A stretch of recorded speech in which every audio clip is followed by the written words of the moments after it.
cookie for me? Yes, Gary. Take one. You displayed a quality I hadn't seen in you previously. Courage. Exemplary. You earned it. And because I am the captain. Cookie withdrawn. A chocolate chip cookie. Chocolate chip cookie important to me. Previously on Final Space, the godsend that is Olin Rogers had an idea. The story of a space prisoner teaming up with a mini Death Star in order to save the world. Actually, I'm gonna say universe. Universe sounds a lot cooler. The pilot looks amazing. The action, the drama, it was off the frickin' chain, man. Now, as we gear up for the third season, we're jumping back in time to part 1, where it all started. This is why Final Space is the most perfect story ever. To preface this, I want to talk about adult animation. When I say those words, what do you think of? Rick and Morty? Family Guy? Pretty big difference between the two, am I right? This kind of media exists in many forms, from traditionally animated sitcoms to philosophical billion IQ comedy, and even stop-motion poultry, who would have guessed? Final Space is a nice middle ground in this genre. Pleasing animation, beautiful space backgrounds, and with more lighthearted comedy. But a movie or TV series or whatever can look great, but have its story fail on so many levels. And here's where Final Space comes in. It's got decent animation. I mean, it's not Soul or The Good Dinosaur, it's just nice. But its story? Oh yeah, baby, it's awesome. It's always been my belief that a good story makes up for lacking animation, and not the other way around. It's why Final Space works, and The Good Dinosaur absolutely does not. But what makes its execution so good anyway? Okay, I'm going to assume that since you've clicked on this video, you've at least watched Season 1, so we can get right into it. First off, the character introductions. They're done as smooth as butter. I've literally never seen butter this smooth. First, Mooncake. I love you. In episode 1, he just kind of flies into the scene and immediately attaches to Gary's face.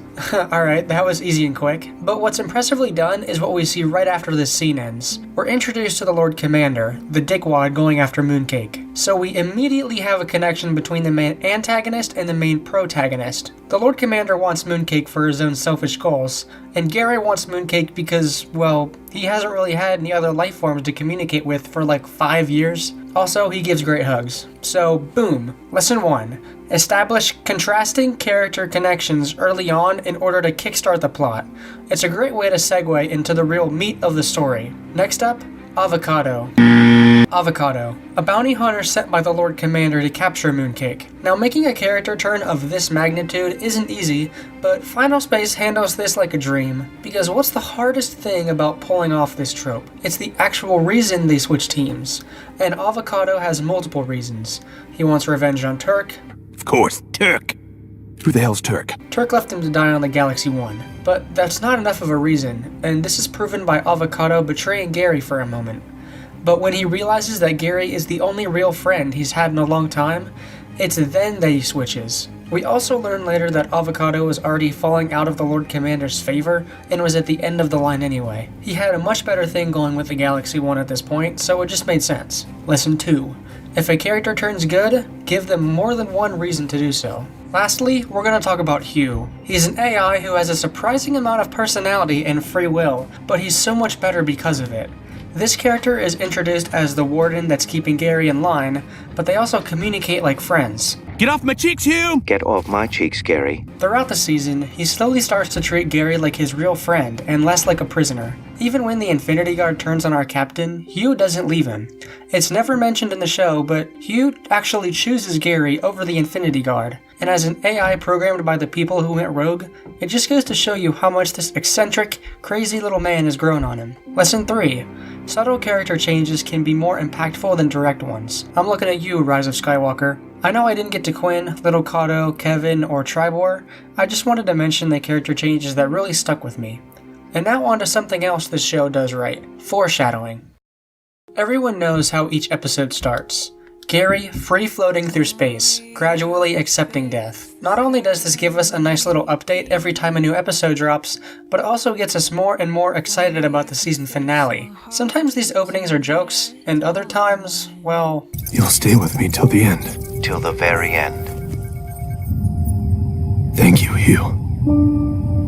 It's been an honor to be your friend. This is an excellent piece of foreshadowing because the process is gradual. I can make a whole video on it, but for now, just know that this little mini-story creates a nice little appetizer before the episode starts. Other shows start doing this kind of creative stuff, but it's not just these little death clips that's amazing. Enter the character of Nightfall. She's Quinn from the future, and she shows up in the earlier episodes of the season, but never interacts with the crew of the Galaxy 1. Her actions are sporadic, and don't make much sense at first, but on learning she's a time traveler trying to save Gary's life, it all makes sense. She put the solution to episode 4 into Kevin so they could escape, she killed this guy, etc. That means that in alternate timelines, all this stuff brought the story to a premature end, so thank God for Nightfall.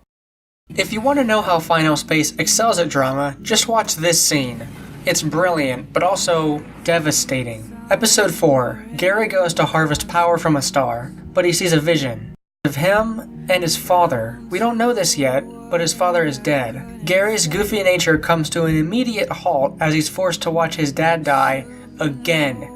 And this wouldn't even be the last time. It's such a heartbreaking scene, and it's masterfully crafted for several reasons. First, look at Gary's face as he starts to realize what he's seeing. His pupils have gone white. It's a subtle detail, but think about it. Every time we've seen Gary's reaction inside his helmet up until now, he's been acting corny, making jokes, just being Gary. But this is actual fear in his eyes. It's a powerful moment because it's a deviation from the norm. And that's what fear is, right? Something being different from the normal condition. Like, you ever meet someone who never swears, and then something happens and then they just start cursing like a sailor? It has more impact because it isn't supposed to happen. Lesson 5. A dramatic scene often calls for a deviation in a character trait specifically. Gary's mood changes at the drop of a hat, and our heart wallets spit out all of our hurt coins. And now, it's time to bust out an old friend, Chekhov's gun. You guys know I love this thing, right? Chekhov's planet killer? We'll workshop it. Anyway, episode 6. Quinn finds out the Infinity Guard was corrupted by the Lord Commander. They work for him now.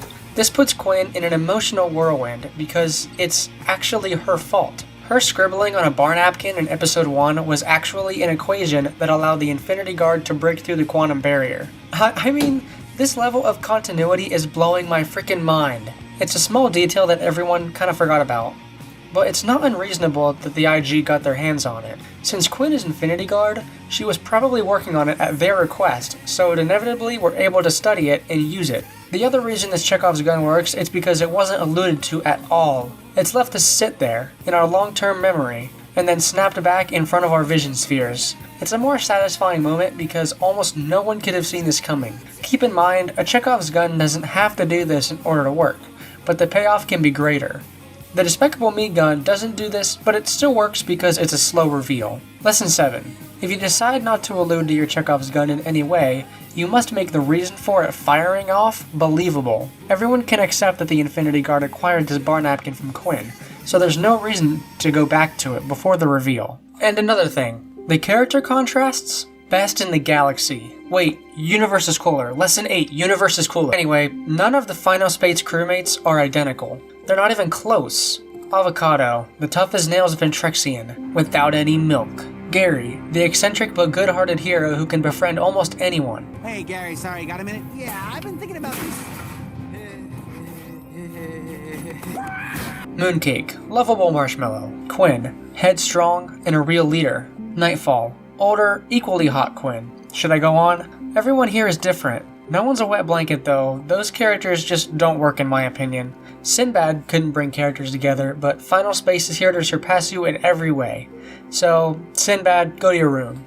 And then die. I mean, Quinn got tied up right after she joined the team. In the words of Gary Goodspeed, friendships are messy, raw, and don't always work. Like the Avengers, they're not all friends at first, but circumstances drive them together. Lesson 9. Circumstances drive characters together and make them stay together. It's the hot glue that holds your 6th grade art project together. My papier-mâché mailbox on wheels wouldn't be the same without it. Lastly, the season finale. The final episode is just our crew gunning for the breach.